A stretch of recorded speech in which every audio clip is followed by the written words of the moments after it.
The rain in Port Halcyon doesn't just fall, it attacks. It hits the asphalt with a vengeance, turning the neon signs of the waterfront into blurred, bleeding watercolors of pink and electric blue. I pulled the collar of my thin hoodie tighter, but it was useless. I was already soaked through, right down to the eviction notice folded into a damp square in my back pocket. Renovation violations, it had read. A bitter laugh almost escaped me. I'm Ren Delgado. I work in the city's building permits office. I'm the one who reviews the applications, who knows every inch of Title 25. My landlord wasn't renovating. He was illegally converting my unit, and I was the broke, inconvenient tenant who knew exactly which codes he was breaking. So he'd force me out, just like that. My box of art supplies was turning to pulp in my arms. My graphic novels were swelling with rainwater. I had $43.16 to my name, and a storage locker I couldn't afford. My only option was the grim, buzzing light of the Anchor in Flint. The pawn shop smelled like old pennies and stale cigars. A bell tinkled weakly as I pushed the door open. The sound immediately swallowed by the hum of fluorescent lights.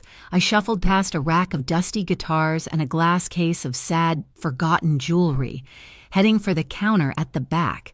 I placed my old DSLR camera on the scratched glass. Its lens was cracked. It was the last valuable thing I owned, and it was broken. $20, the clerk mumbled, not even looking up from his phone. The body alone is worth $200, I argued, my voice cracking with exhaustion. Lenses shot, 20. I was about to argue, to beg, maybe when a hand slid into my line of sight on the counter. Next to my camera, it was a man's hand, clean with manicured nails, but it was the ring that caught my eye. It was thick, gold, and stamped with some kind of ridiculous falcon crest. It was the gaudiest, most ostentatious piece of metal I'd ever seen outside of a museum exhibit on pirates. The exhaustion, the rain, the sheer hopelessness of the day just bubbled up. I snorted. A small, sharp laugh escaped me. Sorry, I mumbled, trying to stifle it. It looks like a prop from an 80s gangster movie. The hand didn't move, but the man attached to it did. He turned. Slowly. I expected a guy in a tracksuit, maybe a gold chain. I was wrong. He was wearing a minimalist suit of dark, expensive gray wool that probably cost more than my entire apartment building. He was tall, with dark hair cut precisely, and a face that looked like it had been carved from marble. He wasn't loud. He was the opposite of loud. He was a vacuum, sucking all the sound and air out of the room. His eyes, gray and cold, didn't just look at me. They seemed to weigh me, assess me, and find me lacking. This was Lucien Armand. I didn't know his name then, but I knew his type. This was the kind of man who owned the buildings that guys like my landlord managed. This was the quiet, terrifying power that ran Port Halcyon. I tensed, expecting him to snap at me, to have me thrown out. Instead, a flicker of something not amusement, maybe just interest passed through his eyes. He didn't say a word, just watched me, his gaze so intense it felt like a physical weight. Then, he did the strangest thing. He slowly, deliberately, slid the heavy gold ring from his finger. The motion was smooth, practiced. He picked it up and held it out, not to me, but placed it gently on the glass counter, right into the palm of my open hand. It was warm from his skin and shockingly heavy. "Keep it," he said. His voice was low, a rumble that seemed to vibrate in my chest. "When I give it back to you, your troubles will be gone." I stared at the ring, then at him. My default setting is skepticism. I thought it was a line, the weirdest, most arrogant pickup attempt in human history. "I know. Thanks." I tried to slide it back. "Keep it," he repeated. It wasn't a suggestion. I closed my fingers around it, the metal biting into my skin. I was too tired, too wet, and too intimidated to argue with a man who wore a $5,000 suit to a pawn shop. I shoved the ring deep into the pocket of my hoodie, next to my useless keys. "Whatever," I muttered. I turned back to the clerk. Fine, 20. The clerk, who I now saw was pale and sweating, fumbled with the register. No, ma'am. For the camera, how about 300? I blinked. What? 300, the clerk stammered, his eyes darting to the silent man beside me. I looked at Lucien Armand. He was examining a tarnished silver lighter in the case, as if he hadn't heard a thing. I took the money. I didn't understand what had just happened, but I knew better than to question it. I grabbed my cash, left the camera, and practically ran for the door, desperate to be back in the hostile but familiar rain. I burst onto the sidewalk and almost collided with a wall of muscle. 2 men blocked my path. They were big, dressed in cheap black windbreakers with a logo stitched on the breast, a stylized wave, and the words Shoreline Task Group. I knew that logo. They were a semi-public unit that inspected rental properties for the city. They were also, as everyone knew, glorified leg breakers for the big developers. Ren Delgado, the first one asked. He had a fake friendly smile that didn't reach his dead eyes. Yes, we understand you filed a complaint against your landlord, Mr. Petrovich. His smile widened. A lot of serious accusations, falsifying documents, code violations. That's messy stuff. It's true, I said, my heart starting to hammer against my ribs. See, that's the thing. The second guy chimed in, stepping closer. It looks bad for a city employee to be making those kinds of claims. Looks like retaliation. Looks like you're using your position. I'm not. I'm a tenant. He illegally evicted. You should really drop it, Miss Delgado, the first one said, his voice hardening. He took a step, crowding me against the pawn shop's brick wall. It would be a shame if your situation got worse. If you lost that city job, maybe. He punctuated the threat by placing his hand on my shoulder. It wasn't a gentle touch. His fingers dug in, hard. I flinched, a knot of pure, cold fear tightening in my stomach. I was trapped. That arm doesn't belong to her. The voice was quiet, but it cut through the sound of the rain like a razor. Lucien Armand was standing in the doorway of the pawn shop. He was calmly adjusting the cuff of his gray suit jacket. He looked bored. The Shoreline goons froze, their heads snapped toward him. The hand on my shoulder didn't just let go. It recoiled, as if it had touched a hot stove. The fake friendly smile was gone, replaced by a look of dawning, sickly recognition. Mr. Armand, the first guy stammered, taking half a step back. We were just having a conversation with the lady. It looked like you were finished, Lucien said. He didn't raise his voice. He didn't have to. The entire street seemed to have gone silent. Even the rain felt quieter. Across the street, the engine of a matte black coupe turned over with a deep, predatory growl. It was a Halcyon 12, a custom model I'd only seen in magazines, worth more than the whole block. A man in a driver's cap, Marco Vale, got out and opened the rear passenger door, holding a black umbrella. Lucien just tilted his head, a tiny, almost imperceptible gesture. The 2 goons from Shoreline scrambled. They didn't apologize. They didn't look back. They just turned and walked away, fast, disappearing around the corner. I was left shaking, leaning against the wet brick, my breath coming in short, sharp gasps. The ring in my pocket felt like it weighed 1,000 pounds. Lucien Armand watched me for a long moment. His expression was unreadable. He walked over, stopping a few feet away, sheltered by the umbrella Marco held. How did you know I was in trouble?" I finally managed to ask, my voice a pathetic whisper. He looked at me, the neon light catching the gray in his eyes. "I notice people who laugh at power," he said simply. "You're in the car." It wasn't a question, it was a statement. He was turning to leave, expecting me to follow.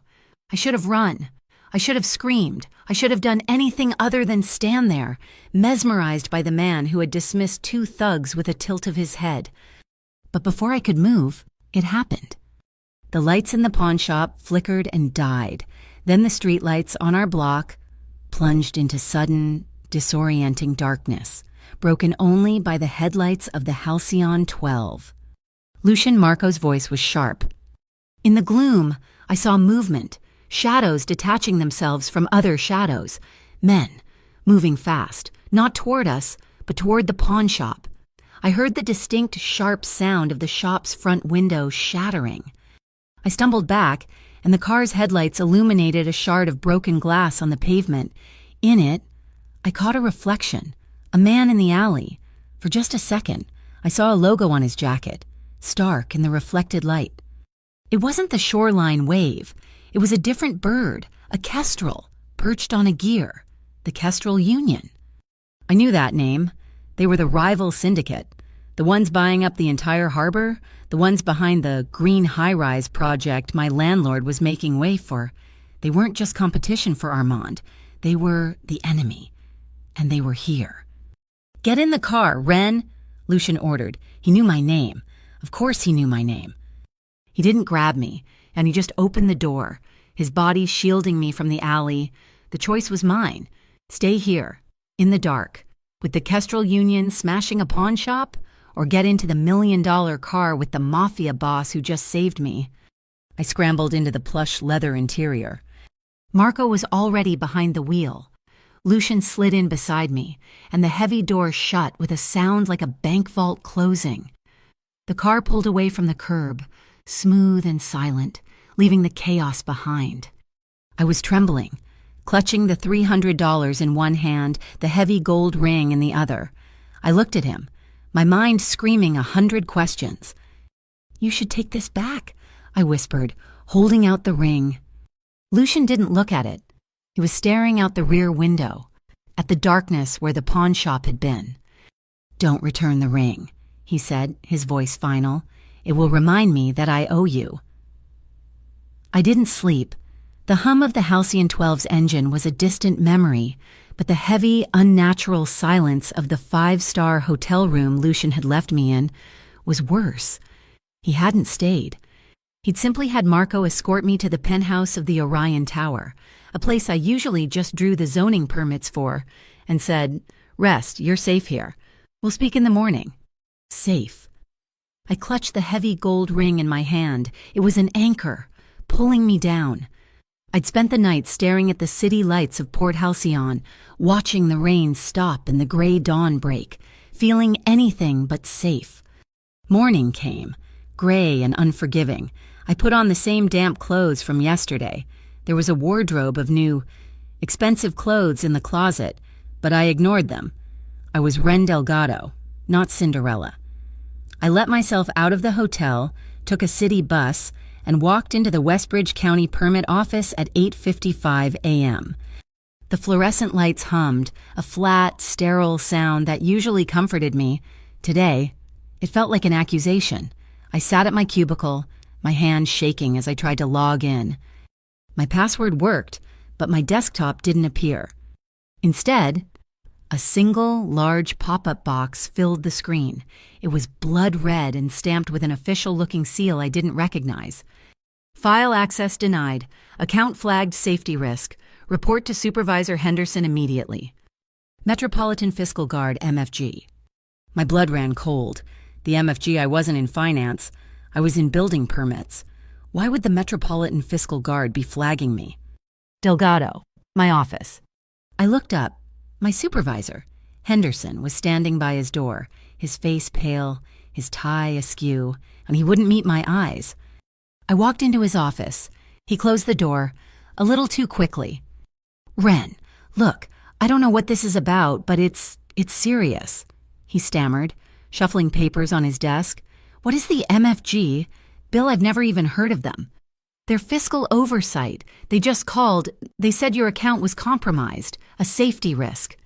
He finally looked at me, his eyes full of a pathetic, watery fear.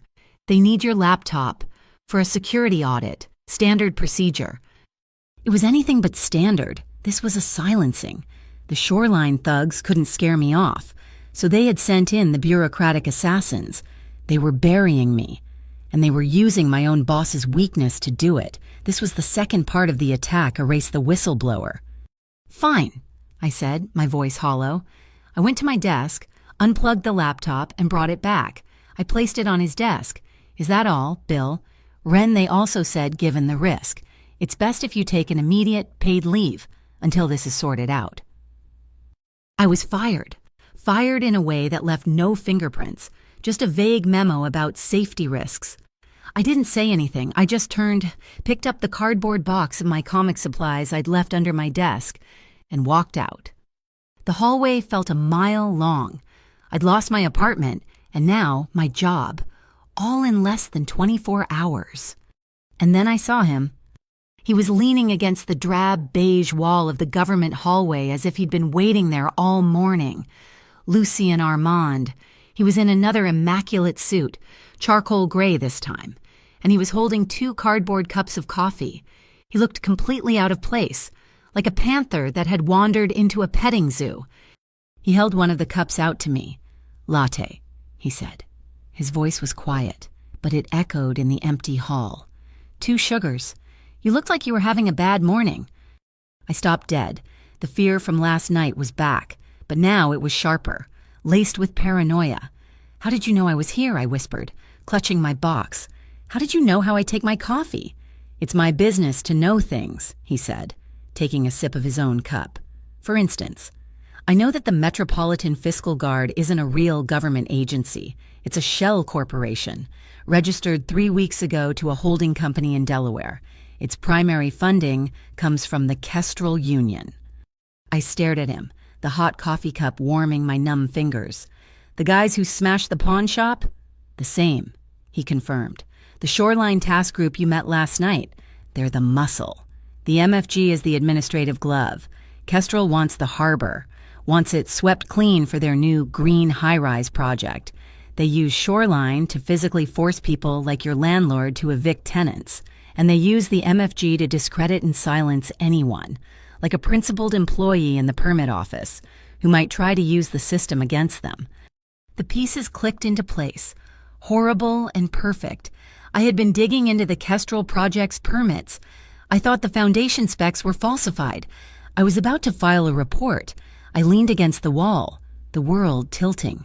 They knew. They were just waiting for me to complain about my landlord, to have a reason.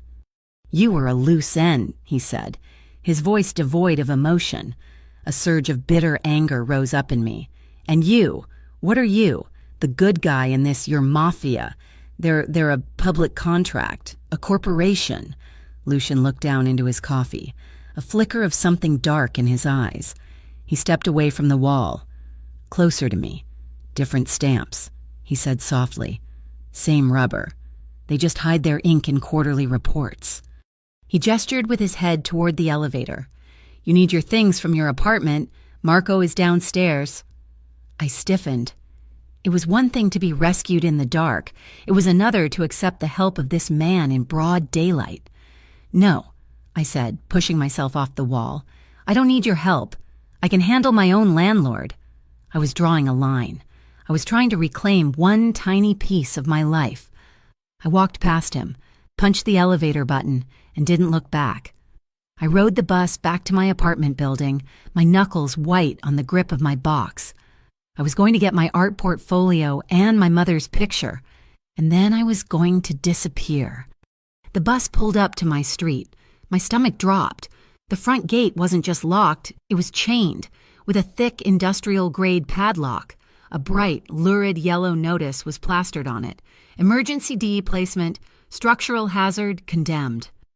No, he can't." I heard a crash. It came from the alley. I ran, my box slamming against my hip, and I saw it. My landlord, Petrovich, was standing there with a clipboard, smirking.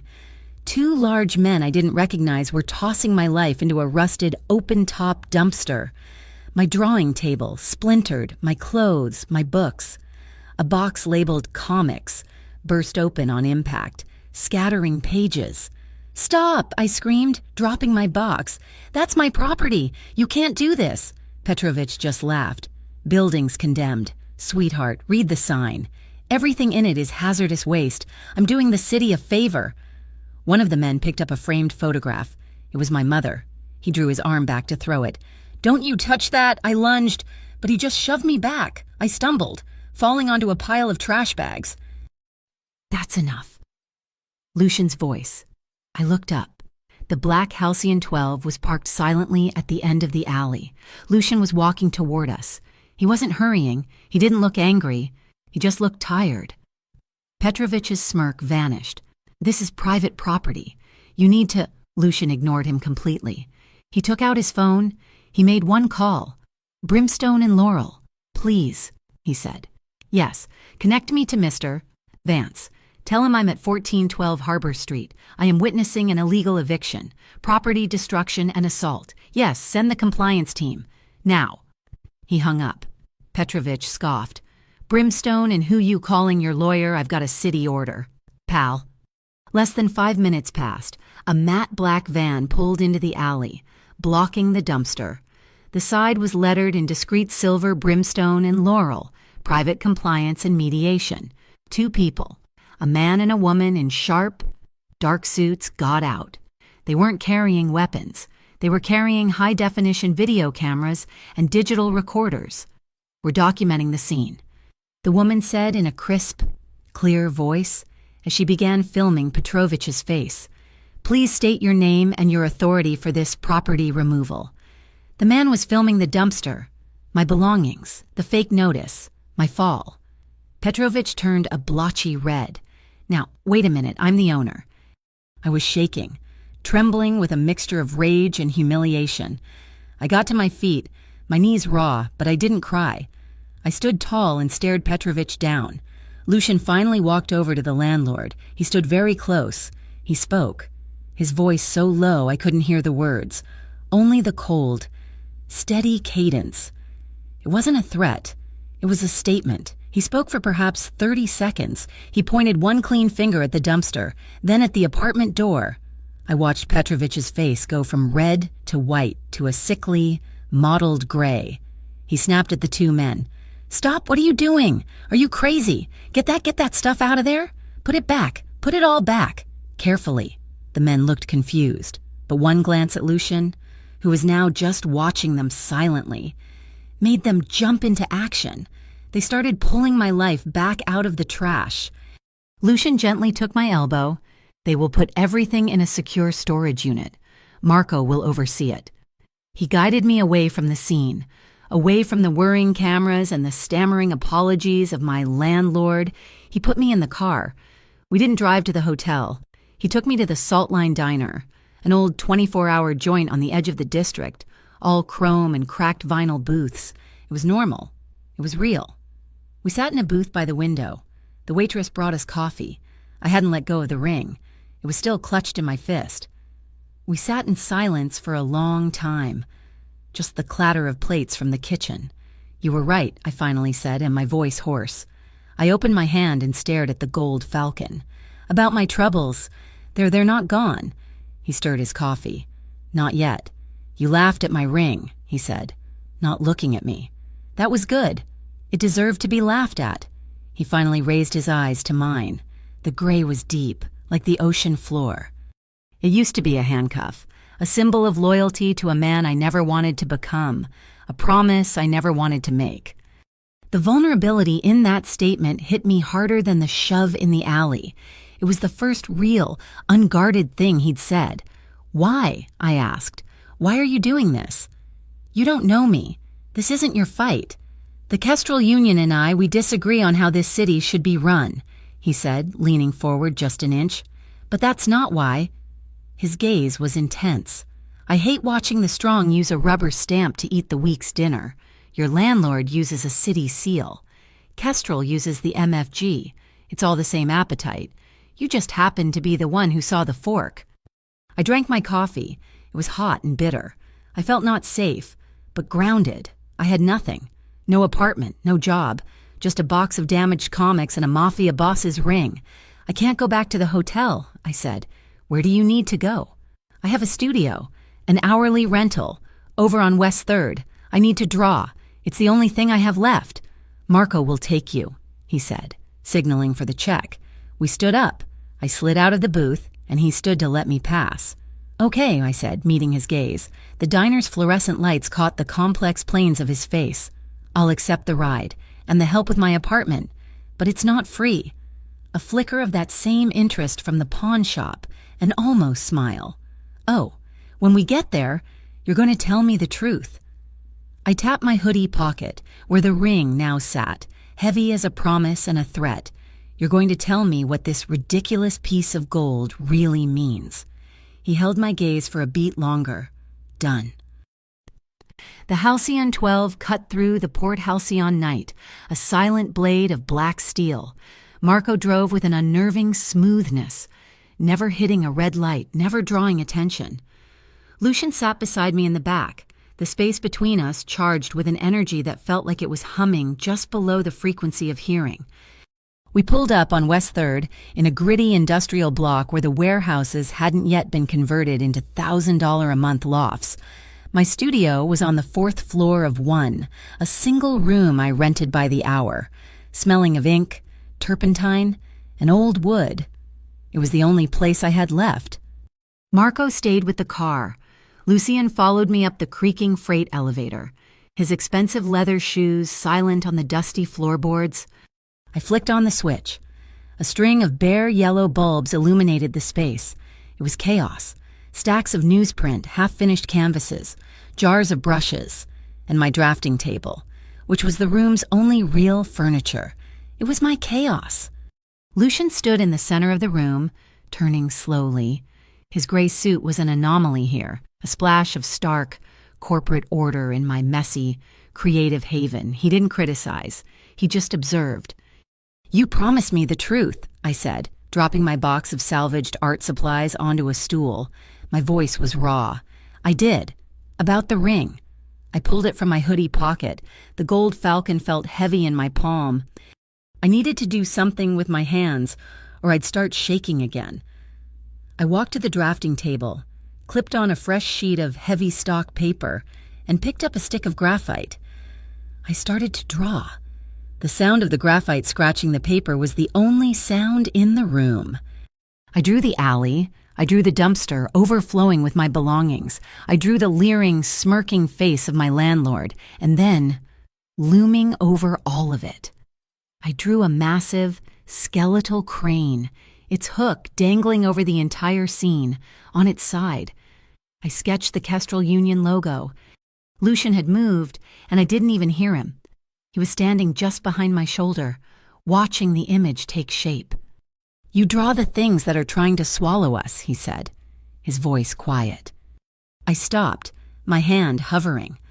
I turned on the high stool to face him. He was closer than I thought. "Now, the truth," I demanded. He looked from the drawing to the ring in my hand. "It's the Armand signet," he said. "My great-grandfather had it forged in the old country. It was a different time." "A gangster movie," I whispered, echoing my own words from the pawn shop. "Yes," he said, without a trace of irony. "For him, and for my father, it was a symbol, a promise. It meant blood for blood. It meant you protected the family, and you destroyed its enemies. It was a chain, forged of loyalty and violence. And for you," his gaze was heavy, "for me it was the handcuff I told you about, a legacy I never wanted. For years, I wore it as a reminder of what I was fighting against. Now," he looked at me, "now, it's just a promise to keep boundaries, to maintain order, to ensure that the strong don't eat the weak's dinner."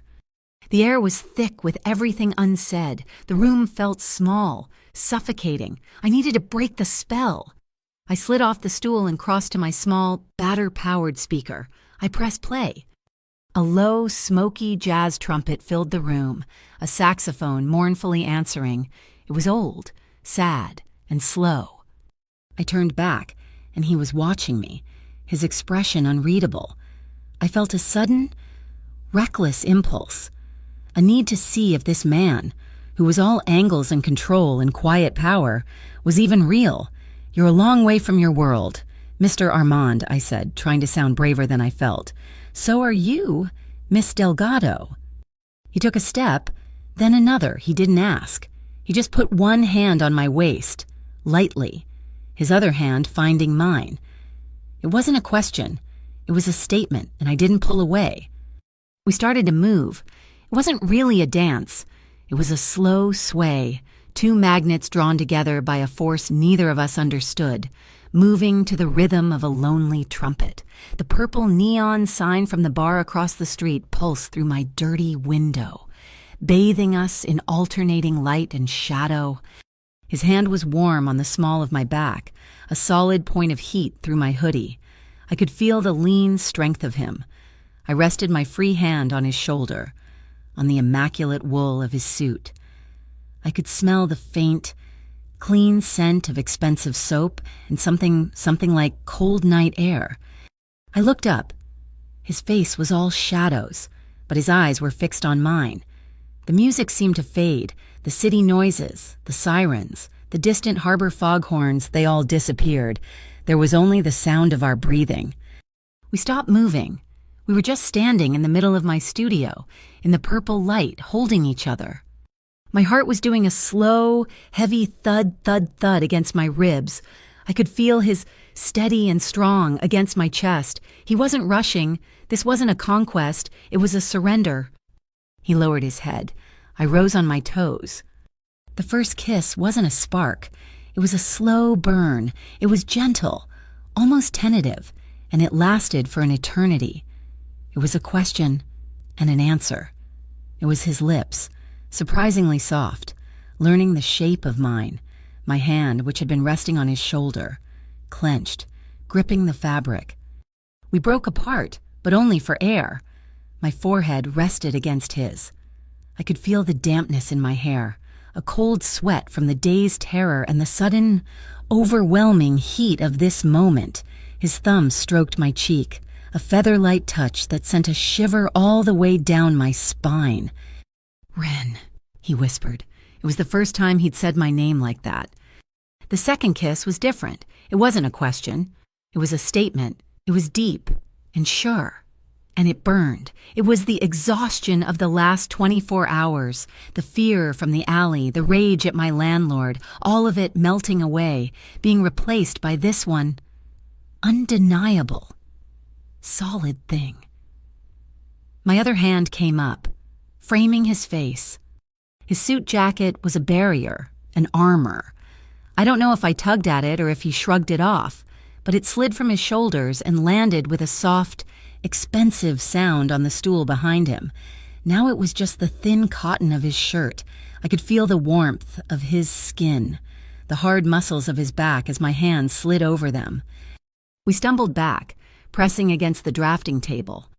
Pencils and charcoal sticks rattled and fell to the floor, but neither of us noticed. The kiss went on, deep and consuming, a silent conversation in a language I'd never spoken but suddenly understood perfectly. It was a promise of protection. It was a plea for refuge. It was dangerous. And it was the only safe thing I'd felt all day. When we finally, slowly drew apart, I was breathless. The jazz was still playing, but it sounded a long way off.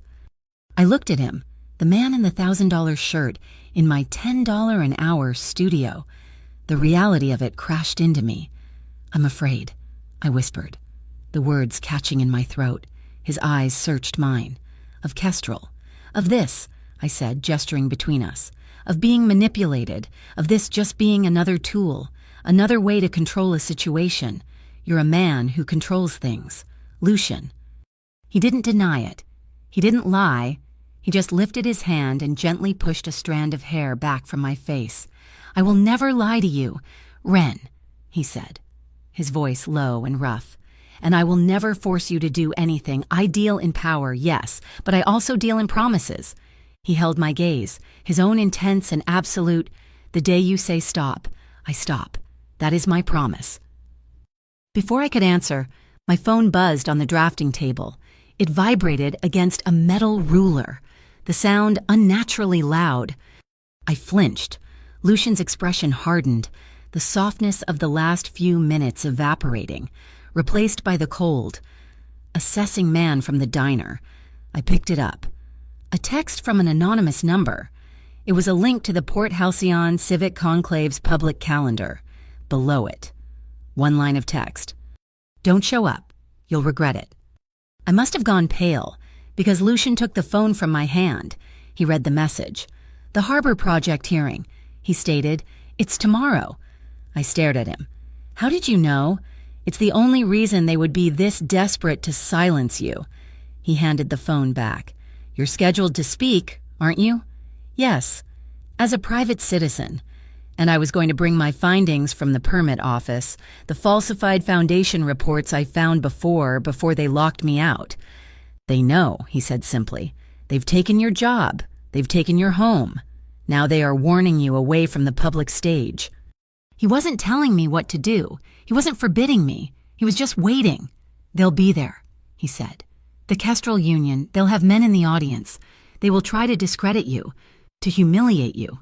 They already have, I said, my voice shaking, but a new, cold anger hardening it. They've taken everything. They can't take this. I straightened up, pulling the last of my courage around me like a shield. I'm going to speak. He nodded once, a sharp, quick gesture of approval. If you go, I go behind you. The promise hung in the air. I looked at him, the fear churning in my stomach, but my resolve set. I'll be terrified. My voice will probably shake, but I'll do it. I gave him a weak, shaky smile. If I start to run, I'll look for you. In the back row. I'll be there, he said. He picked up his jacket from the stool, shrugging it back on. The armor was back in place. He was the boss again. He walked to the door. He paused, his hand on the frame, and looked back. He crossed the room in 2 strides. He didn't touch me. He just picked up the heavy gold signet ring from my table. For a heart-stopping second, I thought he was taking it back. Instead, he spotted the cheap, thin silver chain I kept looped around my desk lamp. He unhooked it, deftly threaded the heavy ring onto it, and then turned to me. May I? He asked. I nodded, my throat too tight to speak. He stepped close, and I tilted my head back. His fingers brushed the skin of my neck as he fastened the clasp. The ring slid down, cold and heavy, coming to rest in the hollow of my throat. It was a target, and it was a shield. Let it be yours tonight, he murmured, his thumb brushing the gold falcon one last time. Let it remind them who they're afraid of. And then he was gone. The door closed, and I was alone in the purple light, my hand clasping the weight of the Armand Signet. The floor of the Port Halcyon Civic Conclave was a sea of cheap suits, expensive suits, and television cameras. The air was thick with the smell of stale coffee and manufactured outrage. I'd never felt smaller. My hands were visibly shaking, and the stack of photocopied maps in my grip felt flimsy, like a child's craft project, under my blouse. The Armand Signet was a heavy, cold weight against my skin, a constant reminder of the promise I'd made and the man I'd made it with. We have a full docket. The moderator, a slick city councilman named Davies, announced, we ask that all public comments be kept to 3 minutes. I spotted them in the 3rd row, men who were too polished for this hearing, their faces impassive, their dark blazers all identically cut. They weren't press. They weren't developers. I'd seen their pins on the news, the Interstate Vice Commission, the IVC, federal observers. Why were they here? It was a local zoning hearing. Unless it wasn't. My stomach twisted. The anonymous text, don't show up, this was bigger than I thought. Next, Ren Delgado, Davies called, mispronouncing my last name. I walked to the podium. The lights were blinding. I could feel hundreds of eyes on me, most of them bored, some of them hostile. I couldn't see the back row. I couldn't see him. My heart hammered so hard I thought the microphone would pick it up. My name is Ren Delgado. I started, my voice trembling, just as I'd predicted. I'm a resident of the Harbor District, or I was, until I was illegally evicted. I'm also an employee of the county permits office on forced leave. A murmur went through the crowd. The cameras, which had been half asleep, swung toward me. I'm here because the Kestrel Union's green high-rise project, the one this council is about to fast-track, is based on a foundation of lies. And I have proof. I placed my first map on the overhead projector. This is the official use-only plot map for the district. And this, I overlaid a copy of Kestrel's submitted permit application. This is what they submitted. They falsified over 40% of the load-bearing data. They're planning to build a 50-story tower on land zoned for 5. That's a serious allegation. Miss Delgado, Councilman Davies interrupted, his smile tightening. One I'm sure the developers' engineers can... I'm not finished, I said, a new strength in my voice. I was done being polite.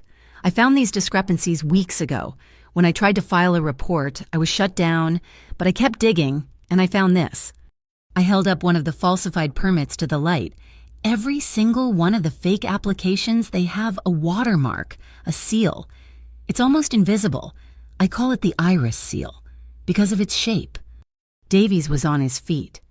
Miss Delgado, your time is up. This is not the forum for unsubstantiated... He made a cutting gesture to the technician's booth. My microphone went dead, a high, sharp feedback whine, and then silence. I was standing there, in the hot light, completely silenced. The crowd began to rustle. Confused, Davies smiled, a tight, thin-lipped expression of victory. I looked at him. I looked at the Kestrel union lawyers in the front row, who were smirking. I looked at the impassive faces of the IVC, and then... I did what I promised. I looked to the back of the room. He was there, just as he said he would be. Lucien Armand was leaning against the back wall, arms crossed over his chest. He was a pillar of shadow in the bright, chaotic room. He wasn't looking at me. He was looking at Councilman Davies. His eyes were cold, flat, and full of a terrible, patient anger. He saw me look. He didn't smile. He just gave one, slow, almost imperceptible nod. I am here. A fire lit in my chest, burning away the fear. I turned back to the podium. The mic was dead, but the cameras were still on. Their red lights were blinking. They can cut my microphone, I said, my voice rising, projecting to the room without an amp. But they can't change the facts. I pulled the silver chain from under my shirt. The heavy gold ring swung free. Catching the light, a gasp went through the front rows. It was ostentatious. It was ridiculous. It was the ring they'd laughed at in the pawn shop. This iris seal they used, I shouted. It's not just a watermark. It's a chemical trigger. I walked over to the projector, pulled my map off, and held it up for the nearest camera. I pressed the heavy, warm gold of the Armand signet against the corner of the paper, right where the faint seal was. I don't know why. Maybe it's the specific alloy. Maybe it's just the heat from a pure piece of gold. I held it there for 3 seconds, 4, 5. I pulled the ring away, where the faint, invisible iris seal had been. There was now a stark, black smear, a scorched-looking void, clear as day. Right on the paper, the room erupted. Camera flashes exploded in my face. People were standing up, shouting questions. Do it again, I pressed the ring to another seal. Again. The black mark appeared, like a chemical burn. This, I yelled over the noise, my voice finally clear and strong, is on every single fake permit. This is how they track their own fraud. If all it takes is the heat from a piece of gold to expose their books. We're not just talking about zoning violations. We're talking about a massive conspiracy to commit tax evasion. Councilman Davies was banging his gavel, his face purple. Order, order, remover. Before security could even move, a man was at my side. He was sharp, dressed in a suit almost as fine as Lucien's, with restless eyes and dark hair. I'd seen him before, and he was always in Lucien's shadow. Rafe Kincaid, Lucien's right-hand man. He didn't look at me. He pressed a plastic keycard into my hand, closing my fingers around it. Basement records room, B4, he whispered, his voice urgent, his eyes scanning the chaos. They're already shredding, but they haven't gotten to the hard copies. Go, now, trust me. I looked at him, stunned. Then I glanced back at Lucien.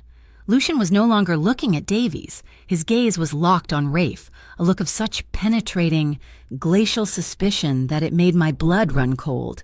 He didn't look surprised. He looked wary. The air around him crackled. I could smell it, even from across the room. Betrayal. "Hey, you're Ren Delgado!" A woman pushed through the crowd, a press badge swinging from her neck, a digital recorder in her hand. She was young, sharp and looked like she hadn't slept in a week. Nova Reyes? Port Halcyon Independent. I got that on camera, the ring, the seal. What's in the basement? I made the decision in a nanosecond. I had the key. She had the camera. You want the rest of the story? I grabbed her arm. Come with me. We didn't walk. We ran. We pushed her through the side exit, past a bewildered security guard, and found the stairwell. We pounded down 4 flights of concrete stairs, the alarm from the main hall now a dull, distant bell. B4, I panted, skidding to a halt in a long, fluorescent-lit hallway. I swiped the card. The lock clicked green. We burst in. The room was huge, cold, and smelled of old paper and dust. Miles of rolling metal shelves, packed with cardboard file boxes. How do we find it? Nova asked. Already filming the room. Kestrel, Shoreline. Look for the Harbor Project. We split up. I found it in the back corner, an entire section. Shoreline Task Group Eviction Reports, Harbor. Kestrel Acquisitions, Harbor. Here, I yelled. I grabbed the nearest box, tore open the lid. It was full of files, tenant complaints, eviction notices, all stamped with the real city seal, and stapled to the back of each one a transfer receipt, a payment. Nova, look, I pulled one out. They weren't just evicting, they were buying, no, they were seizing the properties through Shoreline, using the city as a shield, then transferring the deeds to Kestrel for $1. Nova was filming over my shoulder. This is it, Ren, this is the whole thing. Hiss! A sound from the ceiling, a spray of cold mist. What is that? Nova yelped. A sprinkler head above us exploded, then another, and another. The fire alarm began to blare, a deafening, pulsing shriek, accompanied by a flashing strobe light. Icy, foul-smelling water rained down on us. No, I screamed, shielding the files with my body, but it was useless. The cardboard boxes were melting. The ink on the papers was blurring, turning into a blue-black soup. It's a trap, Nova yelled, trying to shield her camera. They knew we were coming, Rafe. Trust me. He'd sent us right into it. We have to go, I grabbed her, pulling her toward the exit, and in the strobing, disorienting light, a dark shape lunged from behind a shelf. It wasn't Lucian. It wasn't Rafe. The figure slammed into me, not to hit me, but to grab me. A hand tangled in the front of my blouse. It wasn't looking for me. It was looking for the ring. I felt a sharp, violent tug. The thin silver chain bit into the back of my neck. No, I clawed at the hand, but it was too strong. Snap! The chain broke. The figure ripped it free, the heavy gold ring clutched in its fist. The thief was already moving, sprinting not for the door we'd entered, but for a red steel fire exit on the far wall. I heard the clang of the push bar, the thud of running feet on a metal staircase. Gone.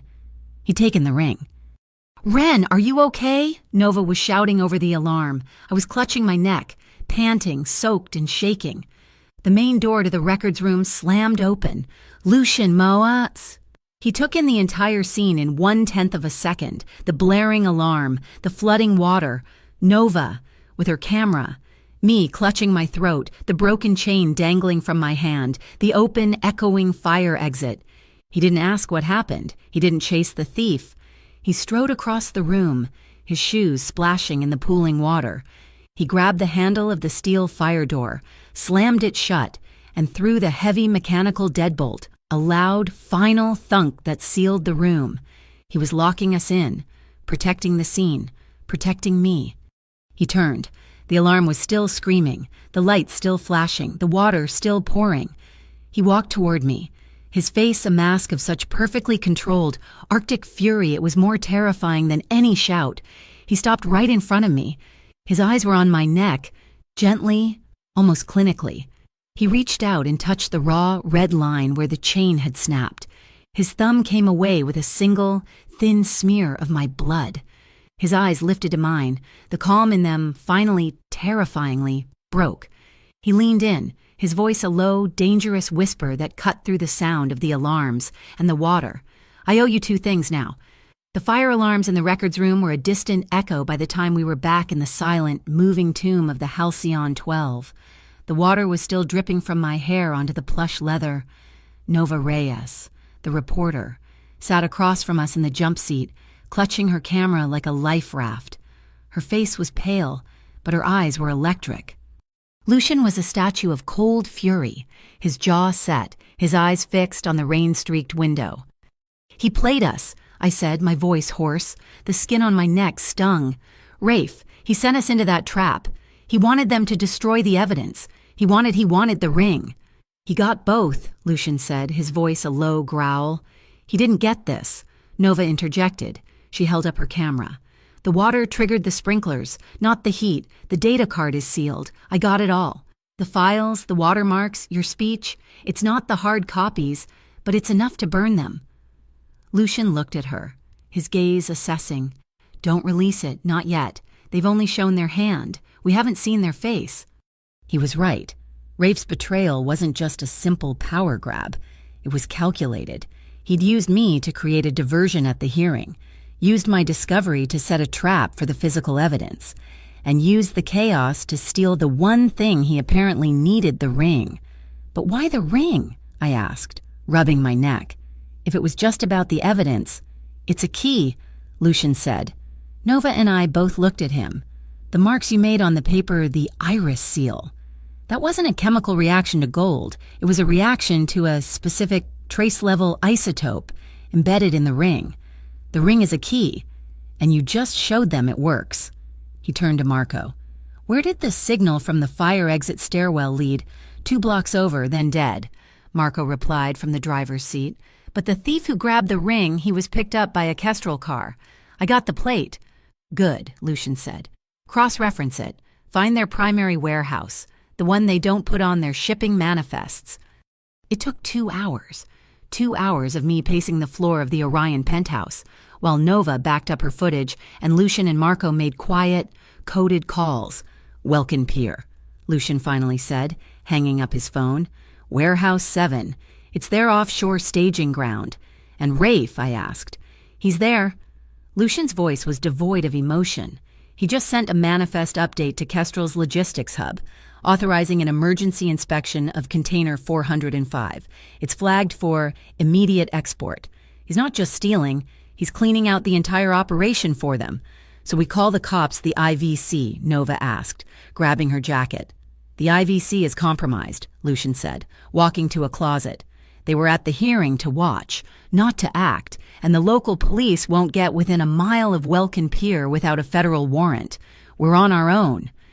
He pulled out 3 nylon bags. He tossed one to me, one to Nova. Inside were dark blue coveralls, a heavy-duty tool belt, and a white hard hat. "What's this?" I asked, holding up the hat. "Today," Lucian said, pulling his own coveralls over his suit pants. "We are inspectors from the Bureau of Urban Integrity." I almost laughed, the absurdity of it hitting me. "The BUI? You're kidding. That's my department's rival. They're the most bureaucratic, by-the-book paper pushers in the city." "Exactly," Lucian said, zipping up the front, the cheap nylon strained against his shoulders. "No one in the Kestrel Union would ever expect a BUI inspector to actually show up, especially not at 9 o'clock at night. They'll be confused, and confused is slow." Welkin Pier was a maze of steel mountains, shipping containers stacked 8 high, the air sharp with salt, rust, and diesel fumes. Marco parked the car a half-mile away, and we walked the rest. 3 dark figures in official-looking gear, Nova's camera hidden in a BUI-stamped equipment bag. Lucian moved with a confidence that was chilling. He didn't sneak. He strode onto the pier, carrying a clipboard. He nodded at the 2 guards at the gate. "Bureau of Urban Integrity," he said, his voice flat and bored. "We've got an anonymous tip on an unsealed container. 405, the guards squinted at us. It's 9 p.m. Rodents don't keep office hours," Lucian snapped, channeling every petty tyrant I'd ever worked with. "You want me to file a non-compliance report? Shut down your whole pier for 48 hours. The guard grumbled, but he waved us through. We found it. Container 405 in a dark, isolated stack. Lucian used a pair of bolt cutters from his tool belt, and the heavy steel door groaned open. The inside was not full of cargo. It was an office and a workshop. Against one wall, a high-speed industrial printer, not for paper. It was set up to print rolls of fake tax stamps, I whispered, touching one. That's what they were using the ink for. On a table, stacks of paper. The real forced transfer of deed lists, the originals, the ones I'd seen dissolving in the records room, and at the far end a safe, a large, black, industrial safe. This is it, Nova said, her camera's red light already on, panning across the room. I walked toward the safe. It wasn't a combination lock. It wasn't a keyhole. It was a smooth, steel plate with a single, perfectly circular indentation, about the size of a man's ring. Inside the indentation, I could see a complex pattern of raised metal pins. My God, I breathed. It's a mechanical key. The ring, the falcon crest, it's not a design. It's a set of tumblers. They didn't just steal a symbol, Lucian said, his voice grim. They stole the key to their entire shadow ledger. Lucian. It was Rafe. He was standing at the container door, his face pale, his suit rumpled. They're here, he panted, looking terrified. Kestrel, they must have seen you. I tried to run interference, but they're sending a full crew. You have to get out. Lucian just looked at him. His expression was unreadable. I'll check the camera feeds, Rafe said, talking too fast. See if I can find you a clear path out the east gate. Just stay here. Stay dark. He turned and sprinted off into the container yard. Lucian didn't move for a second. Then he gave a tiny, almost invisible signal to Marco, who had been standing in the shadows by the door. A flick of his chin. Marco nodded once and melted back into the night, following Rafe. He's lying, I whispered. I know, Lucian said. A sound from outside, not a shout, a click, the sound of a dozen heavy-duty container locks engaging at once, and then the sound of an engine. Not a car, a crane. The world tilted. We were being lifted. Whoom. A siren blared. Not a police siren, but a piercing, industrial alarm. Floodlights snapped on, bathing the container yard in harsh, white light. Lucian was at the door, peering through the gap. They're not just moving us, they're boxing us in. He pointed. Kestrel crew, a dozen, maybe more, armed. What do we do? Nova panicked, her camera swinging wildly. We don't stay in the box, Lucian said. He looked up. At the top of the container, a small, square maintenance hatch for ventilation. He climbed the shelves like a ladder, pushed it open. He peered out. We're 4 high, he called down. They're moving us to the center of the yard. He reached down. Ren, give me your hand. I climbed up, my heart in my throat. He pulled me through the hatch onto the cold metal roof. We were moving, swaying sickeningly as the crane carried us. Below, the yard was a swarm of men. Nova, keep filming, Lucian ordered, pulling her up after me. He pointed to the stack next to us. It was dark. There. That's a 20-foot jump, I yelled over the alarm. No, he said. It's a 10-foot drop. He ran to the edge of our container, just as it slotted into place next to another stack. He looked down into the black canyon between them. 3 containers down, there was a heavy-duty tarpaulin, slung like a net to catch falling debris. We drop, he said. We'll break our legs, Nova cried. It's canvas, not concrete. Lucian said, it will hold. Nova, you first. Drop the bag, then drop. Go. Nova didn't hesitate. She threw her bag, and it landed on the tarp with a soft thwump. She jumped, disappearing into the darkness. Lucian turned to me. The alarms were screaming. Shouts were coming from below. Your turn. Ren. I looked down. It was black. I couldn't even see the tarp. I was paralyzed. Ren, look at me. I looked at him. His face was stark in the floodlights. I will not let you fall. He didn't wait. He put one hand on my back, one on my arm, and just helped me over the edge. I didn't scream. I just fell. The drop was terrifying. My stomach shot into my throat. I hit the tarpaulin with a force that knocked the wind out of me, a jarring, painful thud that echoed through my bones. It was exactly as he said, a drop painful enough to remember, but not enough to break anything. A second later, he landed beside me, silent as a cat, absorbing the impact, already moving. He grabbed my arm, pulling me into the deepest shadows of the container stack. We were in a narrow, man-made canyon of steel. Above us, the lights. In here, darkness. I was breathing in huge, ragged gasps, the smell of canvas and rust in my nose. I was shaking. He put his hands on my shoulders, steadying me. In the almost total dark, I could just make out the line of his jaw. Ren. He leaned in, and it wasn't a kiss of passion. It was a kiss of adrenaline, of survival. He pressed his lips hard against my forehead, a brief, grounding touch. "Still think the ring is funny," he whispered, his voice rough. I let out a choked, half-sobbing laugh. My hand was still at my neck, where the chain had been. "Only if you're the one who puts it back on." A low whistle. Marco. And he was at the end of the corridor, motioning to us. Nova was already with him. We didn't run. We walked, fast and low, following him. He led us not to a gate, but to a forklift parked in a blind spot. "Nova, you and I get in the cab," Marco ordered. "Lucien, Ren on the forks, stay low. We're going through the drainage tunnel." We crouched on the cold, greasy steel tines. Marco started the engine. It roared to life, and we drove, not toward the gate, but straight toward a concrete wall. My heart stopped. At the last second, I saw the opening. A huge, circular drainage pipe, big enough to drive a car through. Marco drove the forklift right into the darkness. The sound of the engine echoed, deafening. It smelled of low tide and old iron. We drove for 5 minutes in total blackness until the tunnel opened up into a storm drain 2 blocks outside the pier's perimeter. We were out. We were alive. And Nova had it all. We were huddled in the alley, soaked, filthy, and buzzing. "I got it," Nova was whispering, checking her camera. "The printer, the safe, the lists. I even got Rafe's face when he came to the container. It's all here." Lucien was leaning against the wall, his phone in his hand, his thumb scrolling. He was looking for a signal. "We're not done," he said. "What's next?" I asked, my knees still weak. His phone pinged, a single, new text message. He read it. His entire body went rigid. The color drained from his face, leaving it a mask of pale, cold marble. "Lucien." He didn't answer. He just held the phone out. I read the screen. An anonymous number. One message. "Skylark Pier. Midnight, alone. If you want her to live."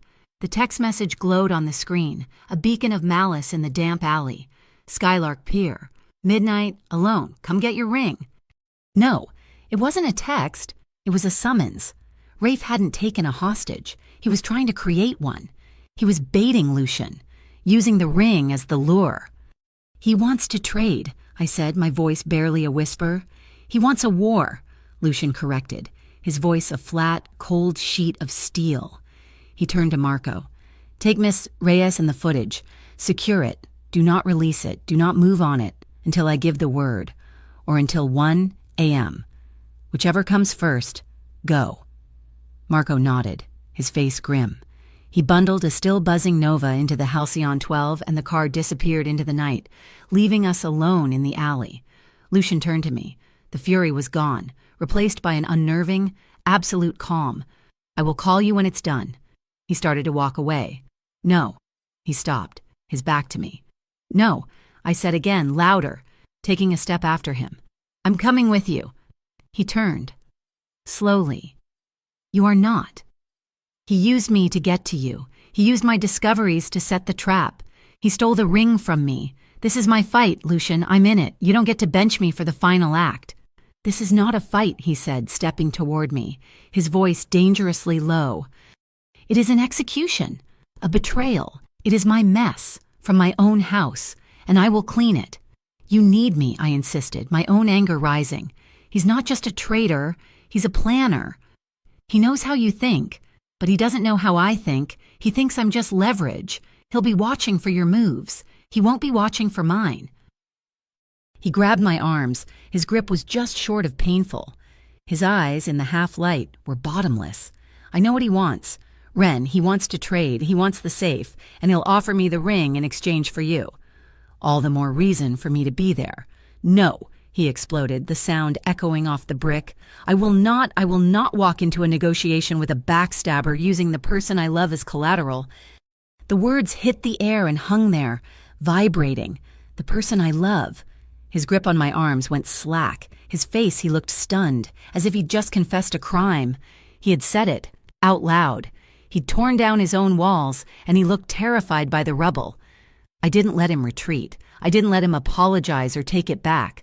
I covered his hands with my own, right where they were still holding my arms. My heart was pounding, but my voice was steady. "Then don't," I whispered, holding his gaze. "Don't treat me like collateral. Treat me like a partner.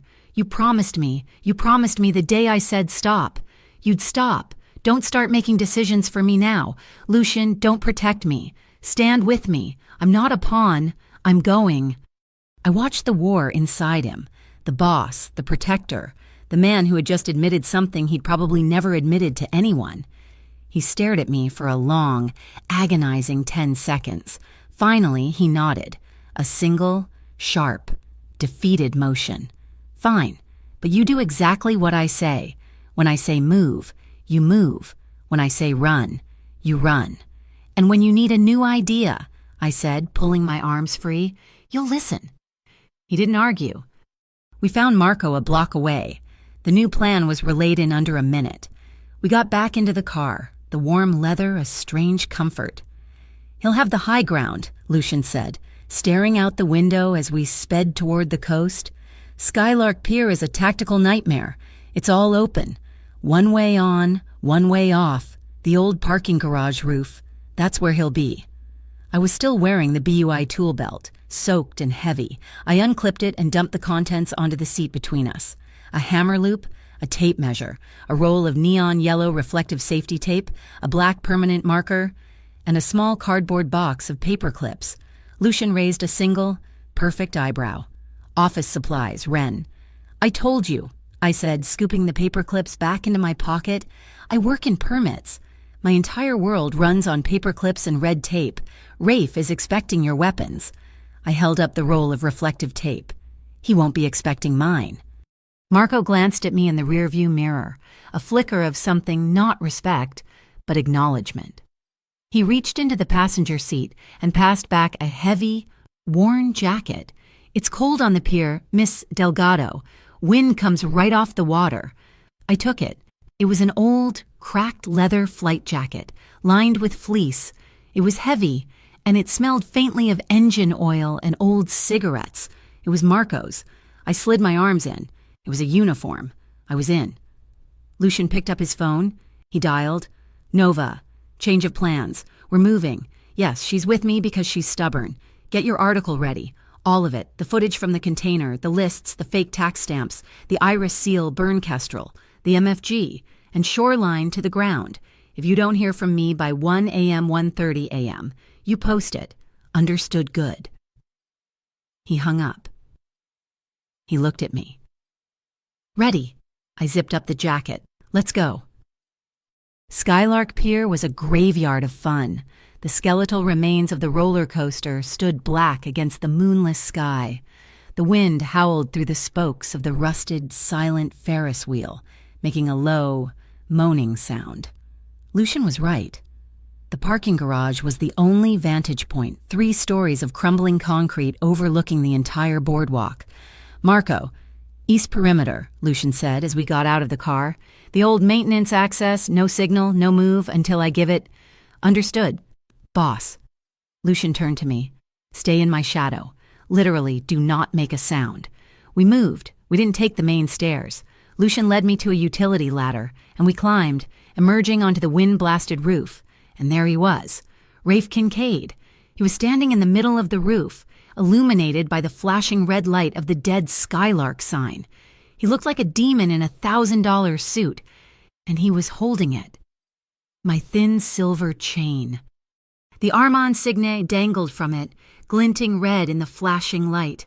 "I knew you'd come," Rafe called over the wind, a bitter, triumphant smile on his face. "And you brought her. Smart. Saves me the trouble of finding her." "You wanted me." "Rafe," Lucian said, his voice flat, carrying easily on the wind. "Here I am." "Look at this," Rafe said, holding up the ring. "The key, the legacy, the whole damn city. And I have it, but I need the safe. Lucian, the one in the container, it's locked, and Kestrel wants their assets secured." "What assets?" Lucian asked, taking a slow step forward. "The ring, obviously," Rafe said. And her, he pointed the chain at me. She's your new obsession, your weakness. They'll give me the entire harbor operation, clean. In exchange for her, they want you broken and you love her. I saw it at the conclave. I saw it in the alley, so here's the deal. He held out the ring. Give me Ren, and you get your father's trinket back. My blood turned to ice. He was going to trade me. Lucian didn't even look at me. He kept his eyes on Rafe. He took another slow step. You always were an idiot, Rafe, Lucian said, his voice almost conversational. You were my brother. I trusted you, and you overplayed your hand. I'm holding the power, Rafe shouted, his voice cracking. I have the signet, I have her. No, Lucian said. He was only a few feet away now. You're holding a chain. He held his hand out. Give it to me. Rafe, confused, defiant, held the chain out, letting the ring dangle. Take it and give me the girl. It was the fastest thing I have ever seen. Lucian's hand moved like a snake. He didn't grab the chain. His fingers, deft and sure, pinched the heavy gold ring itself. In one fluid motion, he slipped it off the broken end of the chain. Rafe was left standing there, his hand outstretched, holding a worthless piece of silver. Lucian slowly, deliberately, slid the Armand signet onto the pinky finger of his right hand. It was home. He flexed his fist. I don't sign deals based on fear, Lucian said, his voice dropping an octave, becoming the rumble I'd heard in the pawn shop. And I never bargain with what's mine. For a second, Rafe just stared, his mouth open. The realization that he'd lost, that he'd been outmaneuvered, hit him, his face contorted in pure, unadulterated rage. You bastard, he screamed. He didn't lunge for Lucian. He lunged for his pocket. He pulled out a small, black remote. You think I didn't have a backup plan? He jammed his thumb down on the button. I heard a whir and a click from the gantry above me. Before I could even look up, a heavy nylon strap connected to a steel cable snaked down. A heavy-duty hook on the end caught the tool belt I was wearing, snagging it fast. Lucian, I screamed, as I was yanked hard off my feet. I hit the gravel roof, my body scraping as the winch began to pull me backward. Ren! Lucian roared. Rafe was laughing, a high, hysterical sound. She's my ticket. Lucian, she's my way out. I was being dragged, fast, toward the edge of the roof. Lucian didn't hesitate. He pulled the multi-tool from his pocket, the one he'd used on the container. He flipped the serrated blade open. He lunged, not at Rafe, but at the nylon strap that was pulling me. Rafe tackled him. They went down in a tangle of limbs, punching and struggling. No, I screamed, scrabbling for purchase. I was at the edge. The 3-story drop to the concrete pier was just inches away. Lucian threw Rafe off him with a desperate surge of strength. He scrambled forward on his hands and knees, grabbed the taut nylon strap and sawed at it. Once, twice. The strap snapped. The tension released so violently that it threw me backward, over the edge. I didn't even have time to scream. I just fell. The wind rushed past me. I saw the concrete. I saw the water. I saw my life ending. Crunch. I hit something, not concrete. It was canvas. Piles and piles of it. It was a brutal, bone-jarring, air-expelling impact that sent pain shooting up my spine. But it wasn't pavement. I was tangled in musty, padded tarps, the fireworks cushions from the outline, the stored padding for the pier's defunct 4th of July show. I was alive. My chest ached. I couldn't breathe, but I was alive. Above me, I heard the sounds of a desperate fight, grunts, the thud of fists. I had to get Marco. I rolled off the pile, my legs shaking. I was in a dark storage area under the garage. I saw it. A large, gray metal box on the wall, the main junction for the pier's lighting. A heavy, black safety switch. I staggered to it. My tool belt, it was still on me. I fumbled in my pocket. My fingers closed around the cold, thin metal. A paper clip. I jammed it between the contacts of the switch, forcing the connection, shorting the circuit. The main lights on the pier flashed. On, off, on, off. I did it again. Short, short, short, long, long, long, short, short, short, S-O-S. I slumped against the wall, panting, every part of my body screaming in pain. Find me. Marco? The S. "Oh," flashed against the concrete, a desperate, silent scream. Short, short, short, long, long, long, short, short, short. I heard Marco's feet on the gravel before I saw his flashlight beam. "Miss Delgado?" His voice was tight with controlled panic. He found me crumpled against the junction box. My body one giant, screaming bruise from the fall. He didn't ask questions, just slung my arm over his shoulder and half carried, half dragged me out from under the garage. The night air was cold. The sound of the fight above us had stopped. Lucian emerged from the stairwell. He wasn't running. He was walking. He was alone. His knuckles were split and bleeding. His shirt was torn at the collar, and the immaculate suit jacket was gone. But his eyes were as cold and calm as a winter ocean. He'd put the signet ring back on his finger. "He's gone," Lucian said, his voice flat. He looked at my shaking form, his gaze lingering on the torn tool belt Rafe had used to pull me over the edge. He ran. "Let him." He picked up his phone. It was almost 1 a.m. He dialed Nova. "Post it," he said, his voice void of all emotion. "Burn them to the ground." By the time the sun rose over Port Halcyon, the city was on fire. Nova hadn't just posted the video, she had created an inferno. The hashtag Harbor Heist was the #1 trending topic in the entire country. Her site showed it all. The grainy, terrifying footage from inside the container. The high-speed printer spitting out rolls of fake tax stamps. Crystal-clear close-ups of the forced transfer lists and the piece de resistance, a clip of Rafe Kincaid, Lucien Armand's right-hand man, standing at the door, his face pale and treacherous. Seconds before the alarms went off, the media lost its mind. My old office, the Bureau of Urban Integrity, was first to crack. They held a press conference at 8 a.m., and their spokesperson looked like he was about to be physically ill. They issued a panicked, rambling statement about internal reviews and rogue agents. By 10 a.m., the Federal Commerce Integrity Office, the real feds, the FCIO hit the Shoreline Task Group's downtown office like a battering ram.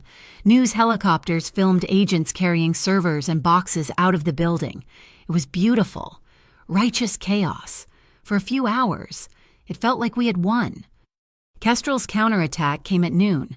It wasn't a thug. It wasn't a threatening text. It was a knock on the door of the Orion penthouse. A pale, nervous-looking man in a cheap suit handed me an envelope. "Ren Delgado, you've been served." It was a federal subpoena. Kestrel wasn't running. They were doubling down. Their legal team had spent the night fabricating an entire alternate narrative.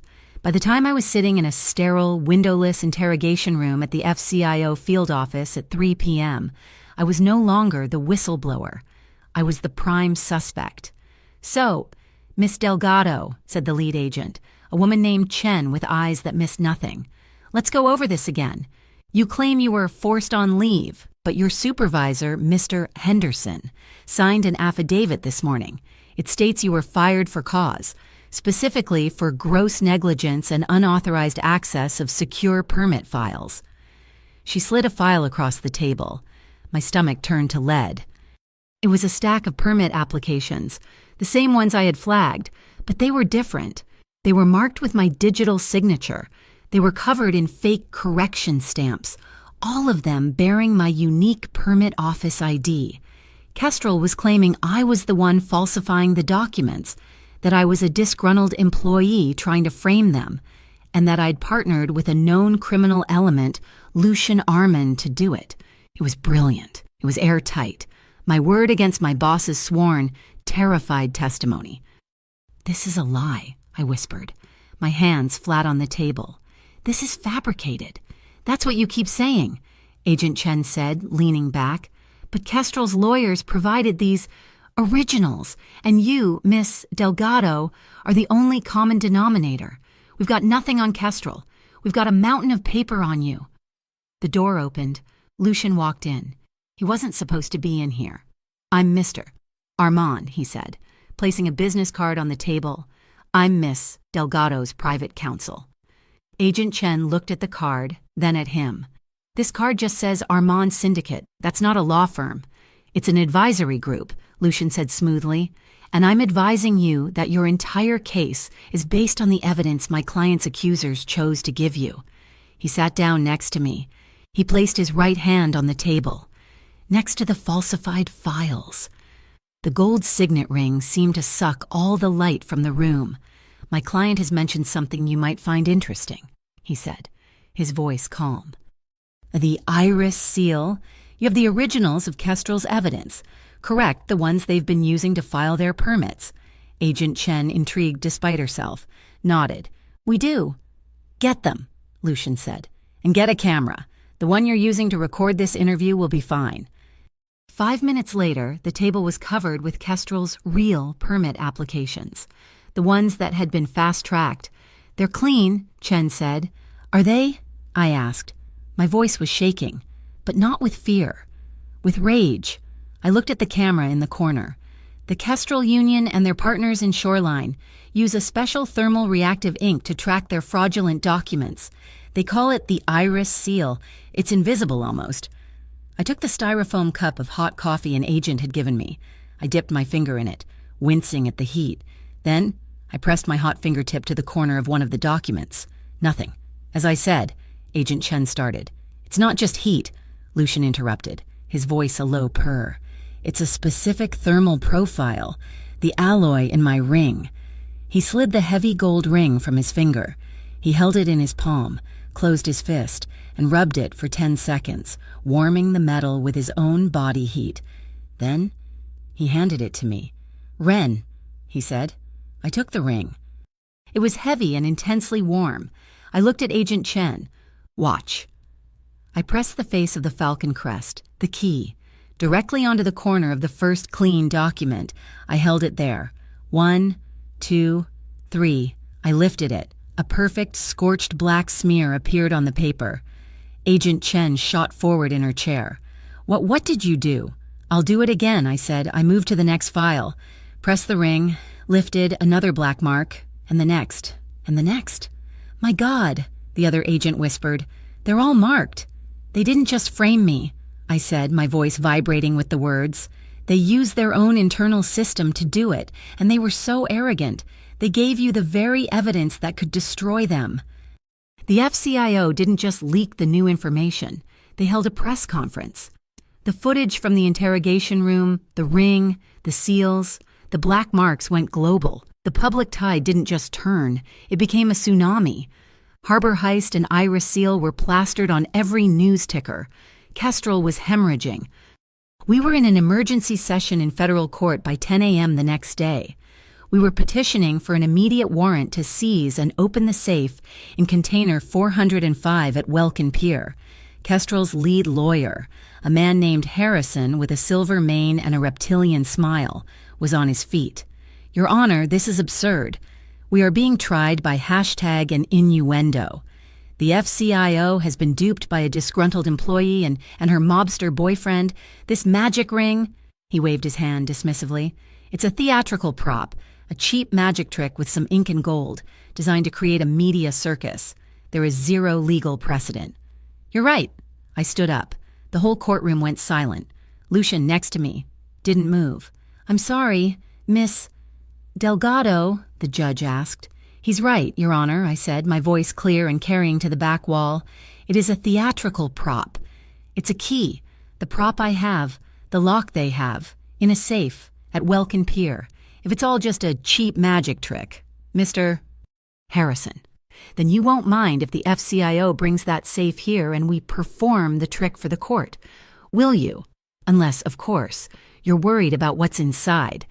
Harrison's smile froze. He was trapped. He'd called my bluff, and I'd just raised him the whole pot. The judge looked at him. "Mr. Harrison," Harrison stammered. "Your Honor, that's proprietary private." "Motion granted," the judge said, banging his gavel. "The FCIO is hereby authorized to seize and open the safe designated in container 405. We won. The courtroom exploded. Rafe Kincaid, wherever he was, had just heard his death sentence. He was cornered. He had lost the public. He had lost the legal fight. All he had left was violence. We were in the hallway, a phalanx of grim-faced FCIO agents assembling, getting ready to hit the pier. The air was electric. Lucian pulled me aside, into a small alcove, away from the chaos. His face was intense. The victory in the courtroom already forgotten. He was focused on the next step. "When this is over," he said, his voice so low I could barely hear him, "when that safe is open, and they are all gone, I am going to take this ring off." He touched the gold on his finger. "Not as a bond," he whispered, his eyes locked on mine, raw and vulnerable, "but to ask you if I can stay, without it, without the syndicate, just me." My heart, which had been pounding with adrenaline, just stopped. I looked at this impossible man, the boss, the killer, the protector, the man who had just offered to burn his own empire down for a chance to be with me. I put my hand on his chest. I could feel his heart beating, fast and steady, under my palm. "Over or not, Lucian," I said, my voice soft, but just as unyielding as his. "The choice is mine. The ring doesn't decide. You don't decide. I do." He searched my face, and for the first time he smiled, a real, small, unguarded smile. "I know." His phone buzzed. He looked at it. His face hardened. "Marco," he said. "He found him. Rafe. He's at the Garnet Yards, an old abandoned rail yard." He looked at me. "At the FCIO team, now strapping on tactical vests. We were at the split. I have to go with them," I said, nodding toward Agent Chen. "I'm the only one who can identify the contents of that safe. I'm the one who can testify that the files are the same ones from the container." "I know," he said. "He was going after the betrayal. I was going after the truth." He leaned in, and it wasn't a kiss. It was a promise. He pressed his forehead against mine, just for a second, breathing in. "End this, Ren," he whispered. "Come back to me," I whispered back. He turned, and he was gone. I turned to Agent Chen, zipping up the blue FCIO vest she handed me. "Let's go open a box." My part of the war was loud. Theirs was silent. The FCIO convoy hit Welkin Pier like a military invasion. We didn't sneak. We rolled in with 20 agents, armored vests, and a warrant that could stop a train.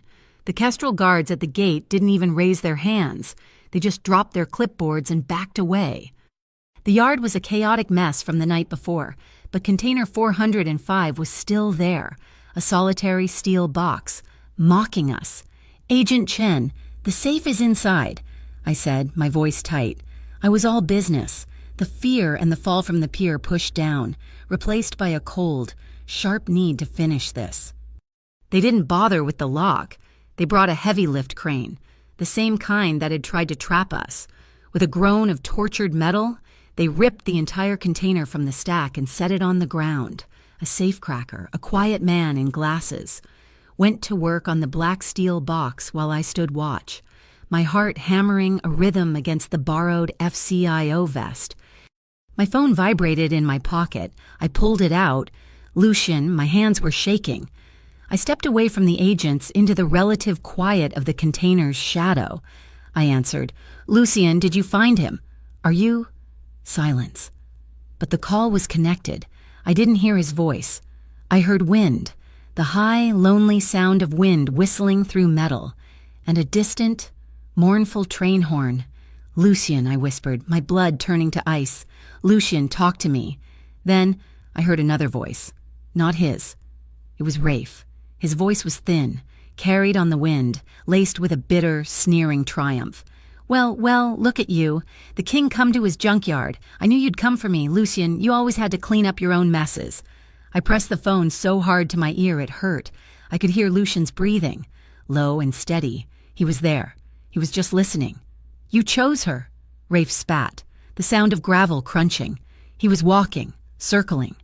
"You chose a broke, no-name girl from the permit office over an empire. Over me, your brother. You were never my brother." Lucian's voice. It was deep, calm, and utterly final. "You were just a shadow I mistook for a friend." "I gave you everything," Rafe screamed, his voice cracking. "I saved your life in the harbor riots. You owed me. I paid that debt with trust for 10 years. Lucian replied, "You're the one who defaulted. And now you pay with her, or with this." A pause. "No, You already lost her. You're just here to die. I heard a sharp, metallic click, a safety being flicked off. I almost screamed. I covered my mouth, my knuckles white. The agents behind me were shouting. The safecracker was using a drill. I was in two places at once. "You're not going to shoot me, Rafe," Lucian said. "Am I not?" "No." And then I heard it. A sound so distinct, so shocking. It stopped my breath, a faint shing of metal sliding.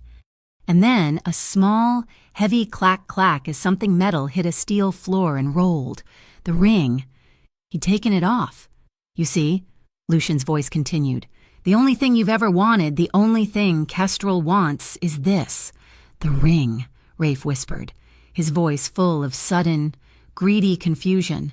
"My father's legacy, the key, the power. Here, it's yours. You're giving it to me. I'm showing you what it's worth," Lucian said. "Any empire, any legacy, any piece of gold that cost me her isn't worth keeping." I heard a scramble, a grunt. Rafe hadn't shot. He'd lunged for the ring. "Lucian," I screamed into the phone, forgetting myself. "Miss Delgado," Agent Chen called from behind me. "We're in." I ignored her. I was listening to the sounds of a desperate, ugly fight. Grunts, the heavy thud of fists on bodies, the scrape of shoes on rusty metal. "The code," Rafe panted, his voice strained. "It's not just the key, the code to the accounts. It's engraved inside the ring." He was frantic. This was it, the entire criminal enterprise. "Lucian, don't!" I shrieked, my eyes darting around me. The safe was open, the heavy steel door was swung wide. "Ren," I heard Lucian's voice, strained, breathless. He was in the middle of the fight. "The safe," Agent Chen was saying, pulling out files. "It's all here, ledgers. Transfer receipts, my God. It's a list of payoffs, judges. City council." I ignored it all. I looked inside the safe, my eyes searching, desperate, not at the files, at the safe door itself. And I saw it. On the inside of the heavy steel door, not on the ring, was a small 3x5-inch brass plate. Stamped into it, clean and clear, was a long alphanumeric string, a backup, the final failsafe. "Lucian, he's wrong," I screamed into the phone, reading the plate. "It's not on the ring. It's in the safe. I have it. I have it right here." I heard Rafe let out a howl of pure, animal despair. You want the code, Rafe!" I shouted, my voice breaking with a wild, hysterical triumph. "You want the key to the kingdom. Here it is. It's Alpha Tango 779er Kilo Bravo." I kept reading.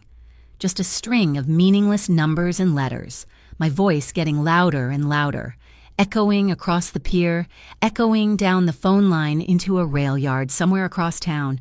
The sound of the fight had stopped. "You," Rafe was breathing, a ragged, broken sound. "You bitch, it's over." I heard footsteps, running, fast, desperate, and retreating.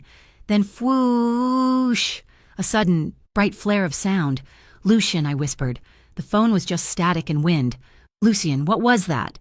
He didn't answer for a second. I heard him take a single, deep, shuddering breath. "A flare," he finally said, his voice rough. "He's calling his dogs. Kestrel. They're on their way. Are you hurt?" "No." A pause. I heard him bend down. The faint jingle of metal. He had picked up the ring. I was crying now. Silent tears of relief and terror streaming down my face. "Lucian, the agents are here. We have everything. The safe is open. It's over." "Almost," he said. I heard his footsteps. 1, 2, then a loud splash. A deep, final, unmistakable sound.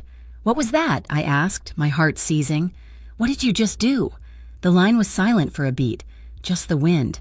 "Lucian, I chose you," he said, and the line went dead. "I chose you." The line went dead. A splash. He had thrown it away. The ring, the signet, the key, the legacy. He had thrown it all into a bucket of water in a dead-end rail yard. "He's alone," I whispered, my fingers clutching the phone. Agent Chen." She was over by the now open safe, her team methodically bagging and tagging the ledgers of corporate malfeasance that would burn Kestrel to the ground. "Miss Delgado, we have it. We have everything." "You have paper," I shouted, my voice cracking. I ran over to her, grabbing her arm. Rafe set off a flare. Kestrel is on their way to Garnet Yards right now. Lucian Armand is there, alone. He's the only one who can testify that Rafe was the link. If Kestrel gets to him, your entire case against their leadership dissolves." Chen's eyes went cold and calculating. She saw the logic. Garnet Yards. You know where that is. I've permitted every inch of it. I said, "Get in the car." She didn't hesitate. She barked orders. "Team Alpha, secure the evidence. Secure the container, Team Bravo. With me. We're moving." The drive was a blur of sirens and adrenaline.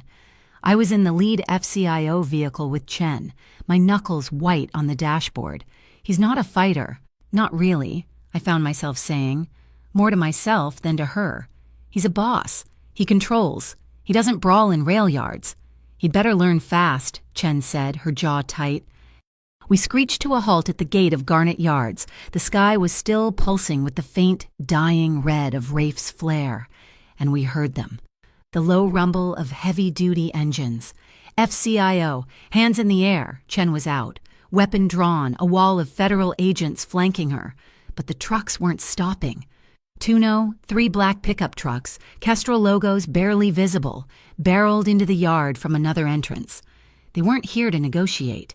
They were here to extract Rafe and eliminate a problem. "Lucian!" I screamed, jumping from the car before it had even stopped, my eyes scanning the labyrinth of rusted train cars. "Ren!" his voice. He was close. He emerged from between 2 massive hopper cars. He was alive. His knuckles were raw. His shirt was torn, but he was alive. His eyes found mine, wide with a furious shock. "Ren, get back in the car. What are you doing here?" "Saving you," I yelled back, running toward him. Headlights washed over us, pinning us in their glare. A Kestrel truck.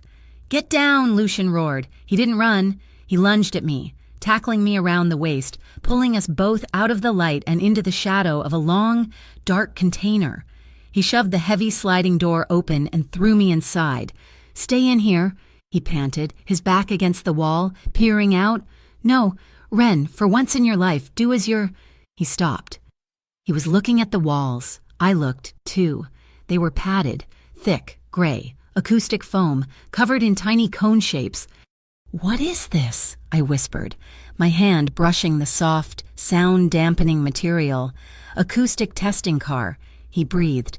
"It's soundproof." We were in a silent box, outside.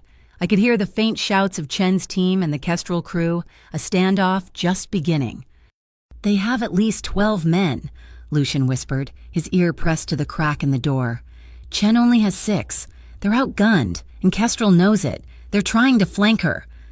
I peeked over his shoulder.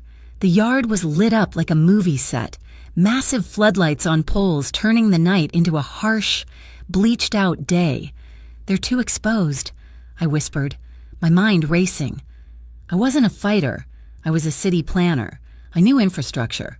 The lights. They're running on the yard's main grid. If I can cut the power— Ren, don't even think about it. I'm not thinking. I pointed through the crack to a large, gray utility box about 50 yards away. "Junction C. That's the auxiliary switch. It controls the entire east-west line of lights. If I can get to that, you'll be shot before you take 2 steps. "They're not looking for me," I said. "They're looking for you, and for the FCIO. Before he could argue, I slipped out the door. I didn't run. I moved like I'd seen Marco move. Low, fast, from shadow to shadow. The sound of shouting was a perfect cover. I ducked behind a stack of rusted wheels, then scrambled under a flatbed car. The junction box was 10 feet away. I took a deep breath, and I ran. I hit the side of the box, my body slamming into the metal. I fumbled for the latch. It was just a heavy, industrial handle. I grabbed the rusted lever with both hands and threw my entire body weight downward. Clang, thunk! Half the rail yard was plunged into immediate, disorienting darkness. Shouts of confusion erupted from the Kestrel team. What was that? Who hit the lights in that instant of chaos? I heard Chen's voice. "FCIO, move up, move up." I was already sprinting back, diving back into the silent, padded safety of the acoustic container. Lucian pulled me in, his face a mask of disbelief and something else, something I'd never seen on him. "Ah, "You are," he started. "Efficient," I panted, my lungs burning. His phone buzzed. A text. He held it up. It was from Nova. "Drone is airborne. I'm live. Tell your friends." He clicked the link. Nova's face, small and intense on his screen. "This is Nova Reyes, streaming live for the Port Halcyon Independent," she was saying. "What you are seeing on the left of your screen is the certified evidence recovered from the Harbor Heist safe. On the right is live, high-definition drone footage from over the Garnet Yards. We're witnessing a standoff between Kestrel Union forces and the FCIO. They are on camera. The whole city is watching." Lucian and I stared on the tiny screen. We saw the God's Eye view. We saw the Kestrel team freezing, looking up at the small, buzzing drone. "She just saved all of us," I whispered. "She's a shield," Lucian said, his voice grim. "They can't shoot, not while they're live." The shouting outside changed. The Kestrel leader was calling a retreat.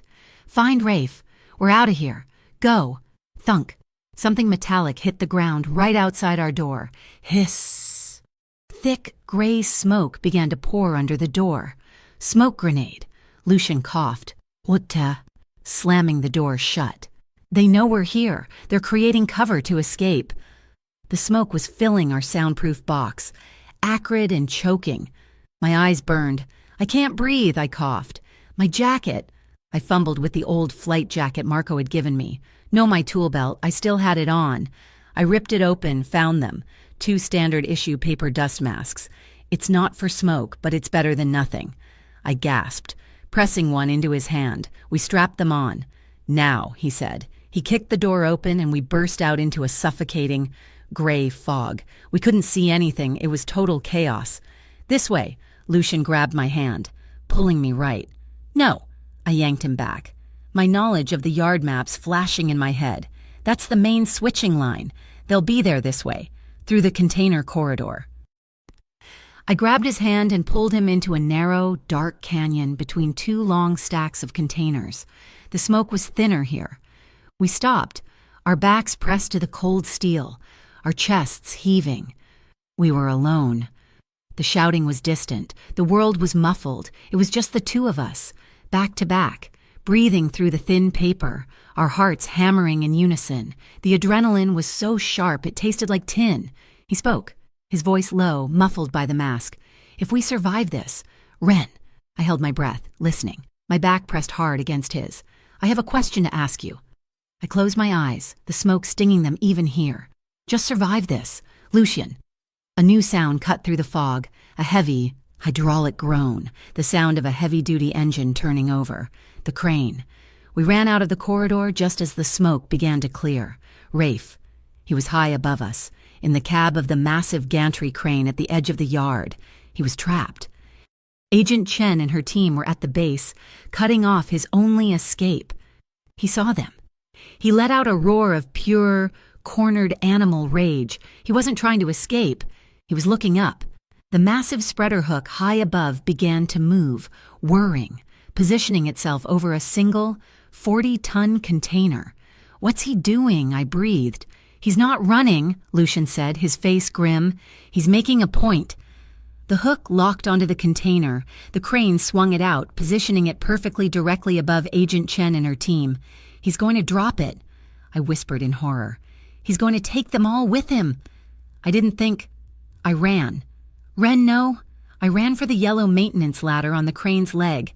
Rafe was in the cab, high above, his face contorted, his hands on the controls. He was focused on the ground team. He didn't see me.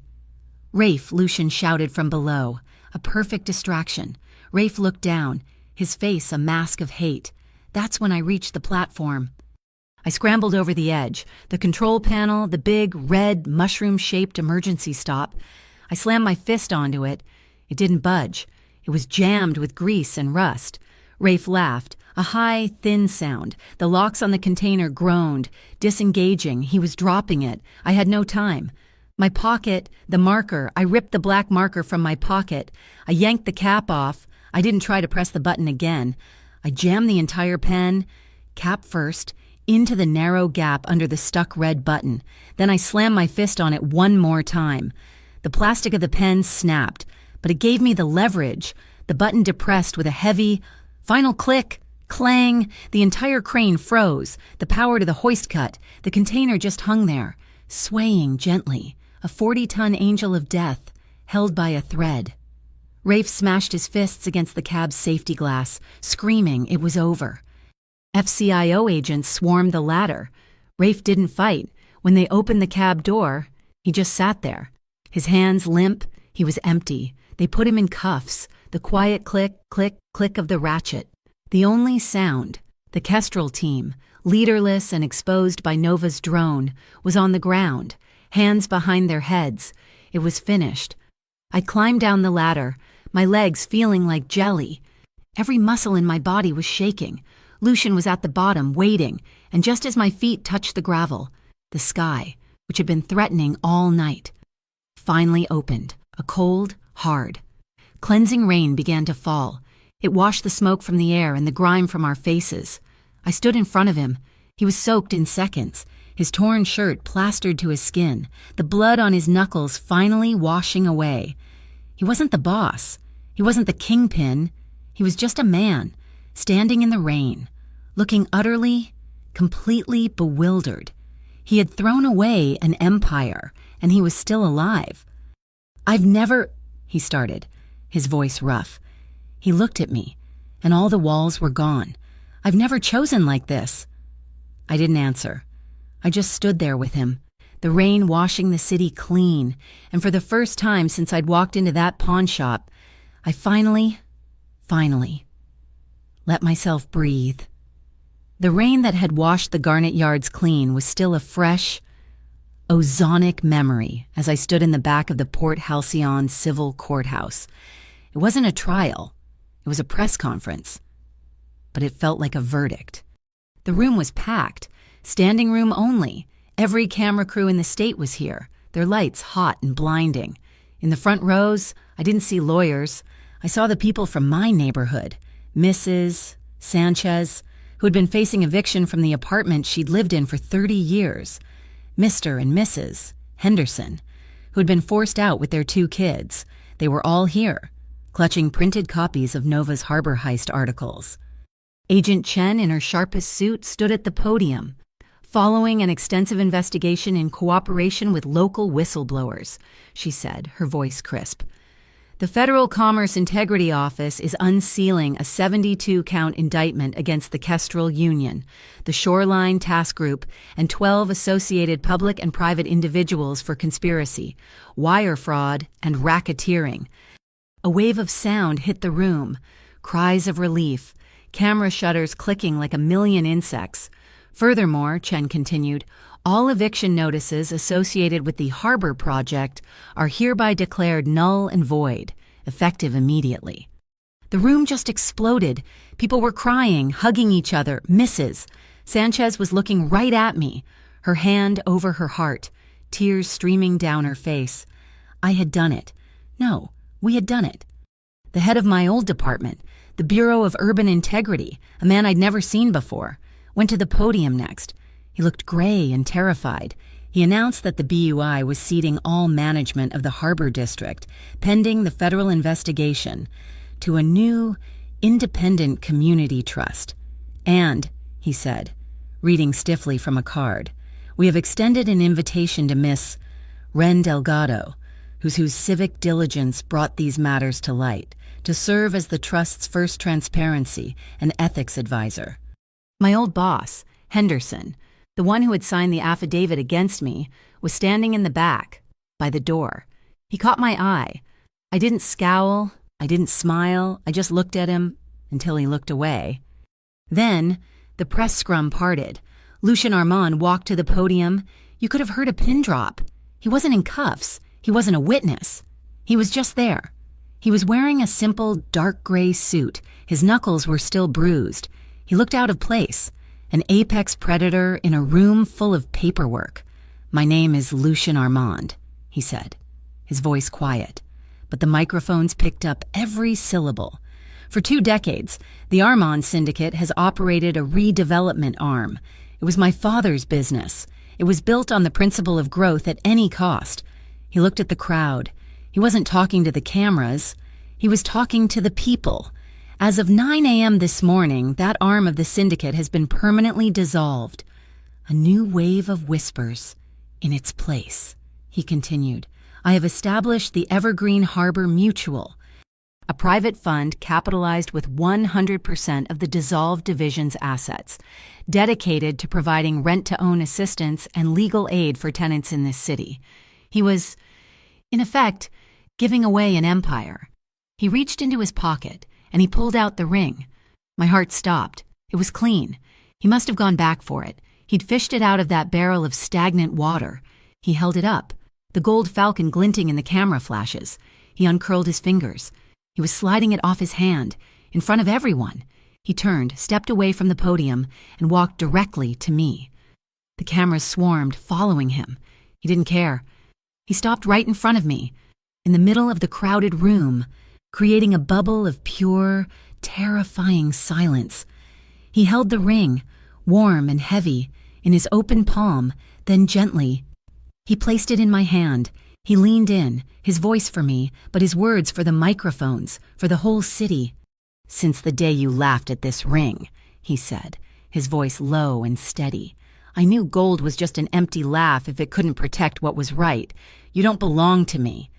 His eyes held mine. They were raw, open, and terrified. I'm asking, he whispered, to belong to you, if you'll have me. The entire room was holding its breath. I looked down at the heavy, gaudy piece of gold in my palm, the symbol of blood and fear and power that had started all of this.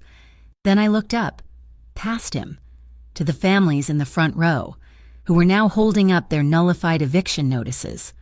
I closed my hand around the ring, and I pushed it gently back against his chest. Keep the ring, I whispered. I saw the flicker in his eyes, the momentary, sharp intake of breath. He thought it was a rejection. I stepped closer, my voice for him alone. Keep it, I said again, my voice fierce. And wear it as a promise, to them, to this city, that you'll keep your word, that you'll build something instead of just owning it. I looked up at his face, at the man I had fallen in love with. When you've kept that promise, then you can slide it onto my hand, not as a mark of ownership, but as a token, between two partners. He didn't say anything. His throat worked. He looked down at the ring in my hand, then back to my face. Slowly, he nodded, and he slid the Armand signet back onto his finger. We didn't stay for the rest. We slipped out the side door, into the clean, post-rain air of the city. Later that night, the world was a distant hum. We weren't at the Orion penthouse. We were at my studio, the one at the Salt Line printing press. I had rented it for the whole night. The presses in the next room were running, a low, rhythmic thud, thud, thud that vibrated in the floor. The air smelled of newsprint, cleaning solvents, and fresh, black ink. I was at my drafting table, but I wasn't drawing. I was just staring at a blank page. I heard him come in. He wasn't wearing his suit jacket. He'd rolled up the sleeves of his white shirt. He had a bag from the Salt Line diner. He didn't speak. He just set the bag down and walked over to me. He put his hands on the table, on either side of my blank page, caging me in. He looked at the paper, then at me. You're done, I asked softly. I'm done, he said. He leaned down, and he kissed me. It wasn't like the first kiss in the studio, the one of adrenaline and discovery. It wasn't the desperate, grounding touch on the pier or the kiss of survival in the rail yard. This was peace. It was slow. It was deep. It was a complete and total surrender. His hands left the table, one moving to my waist, the other coming up to cup my face. My hands, stained with ink, came up to rest on his chest, right over his heart. I could feel it beating, steady and strong. There was no rush. There was no fear. There was just the low thud of the presses, the smell of ink, and the overwhelming, undeniable warmth of him. His lips were soft, and the kiss was a promise that had nothing to do with gold. We broke apart, but only to breathe. He rested his forehead against mine. I closed my eyes, my hands sliding up to clasp behind his neck. His hands encircled my waist, pulling me off the stool until I was standing, pressed against him. I have my question. He whispered against my skin. I know. I whispered back. And I know the answer, but not yet. Ask me when the city is safe. He held me, his arms a steel and velvet circle. The yellow light from my desk lamp was warmer, richer, and more valuable than any metal. The next morning, I went to work, not at the BUI, but at my drafting table. 1 week later, Ring of the Harbor hit the shelves of every comic shop and newsstand in Port Halcyon. It was my story, the real story. It was about a girl who laughed at a gangster's ring. It was about corrupt inspectors and rubber stamps. It was about a boss who learned that real power wasn't about holding a city, but about protecting its people. It wasn't a romance, not really. It was a dark, gritty, funny, and deeply hopeful look at the city. It sold out in 6 hours.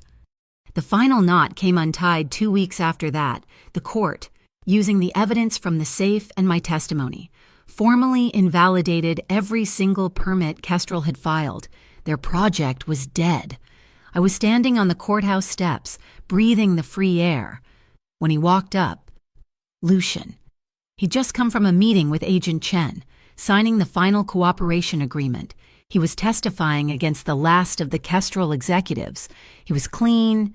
He stopped in front of me, in the bright sunlight. He wasn't wearing a suit. He was in dark jeans and a simple black shirt. He looked younger. He looked light. I glanced at his hand. The ring was gone. He saw me looking. He smiled. That small, real smile that was just for me. He held out his hand, the one that used to wear the ring. It was bare. I took it. Our fingers laced together. "When the city," he said, his voice low, his thumb stroking my knuckles, "is finally as safe as your embrace." I'll finish that sentence I started. I leaned my head on his shoulder, and we looked out at the city. Our city. "I know," I said, smiling, "and when you do, I won't laugh at the ring anymore, because we made it mean something." Thank you so much for listening to our story. We'd love to know where in the world you're tuning in from. Please drop a comment below. Share your thoughts, and let's talk. Don't forget to subscribe to Mafia Boss Stories, like this video, and give us a little extra support by hitting that hype button to help this story reach more people.